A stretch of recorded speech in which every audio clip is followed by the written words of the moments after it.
Chapter 3.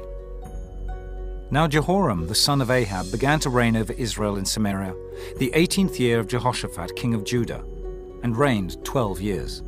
And he wrought evil in the sight of the Lord, but not like his father and like his mother. For he put away the image of Baal that his father had made. Nevertheless he cleaved unto the sins of Jeroboam the son of Nebat, which made Israel to sin. He departed not therefrom. And Mesha king of Moab was a sheepmaster, and rendered unto the king of Israel 100,000 lambs and 100,000 rams with the wool. But it came to pass, when Ahab was dead, that the king of Moab rebelled against the king of Israel. And King Jehoram went out of Samaria the same time, and numbered all Israel. And he went and sent to Jehoshaphat the king of Judah, saying, The king of Moab hath rebelled against me. Wilt thou go with me against Moab to battle? And he said, I will go up. I am as thou art, my people as thy people, and my horses as thy horses. And he said, Which way shall we go up? And he answered, The way through the wilderness of Edom. So the king of Israel went, and the king of Judah, and the king of Edom. And they fetched a compass of 7 days' journey, and there was no water for the host, and for the cattle that followed them.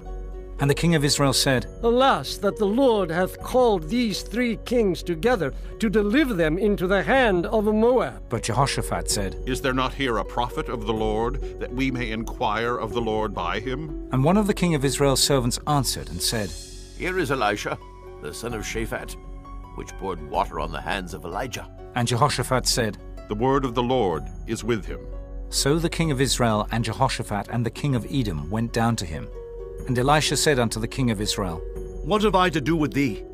Get thee to the prophets of thy father, and to the prophets of thy mother. And the king of Israel said unto him, Nay, for the Lord hath called these 3 kings together to deliver them into the hand of Moab. And Elisha said, As the Lord of hosts liveth, before whom I stand, surely, were it not that I regard the presence of Jehoshaphat, the king of Judah, I would not look toward thee, nor see thee. But now bring me a minstrel. And it came to pass, when the minstrel played, that the hand of the Lord came upon him. And he said, Thus saith the Lord, Make this valley full of ditches. For thus saith the Lord, Ye shall not see wind, neither shall ye see rain, yet that valley shall be filled with water, that ye may drink, both ye and your cattle and your beasts. And this is but a light thing in the sight of the Lord. He will deliver the Moabites also into your hand, and ye shall smite every fenced city and every choice city, and shall fell every good tree, and stop all wells of water, and mar every good piece of land with stones. And it came to pass in the morning, when the meat offering was offered, that behold, there came water by the way of Edom, and the country was filled with water. And when all the Moabites heard that the kings were come up to fight against them, they gathered all that were able to put on armor and upward, and stood in the border.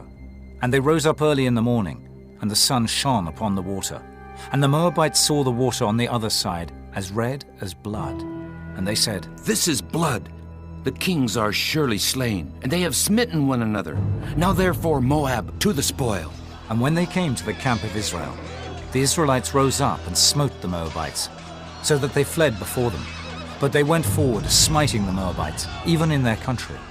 And they beat down the cities, and on every good piece of land cast every man his stone, and filled it. And they stopped all the wells of water, and felled all the good trees. Only in Kirharaseth left they the stones thereof. Howbeit the slingers went about it, and smote it.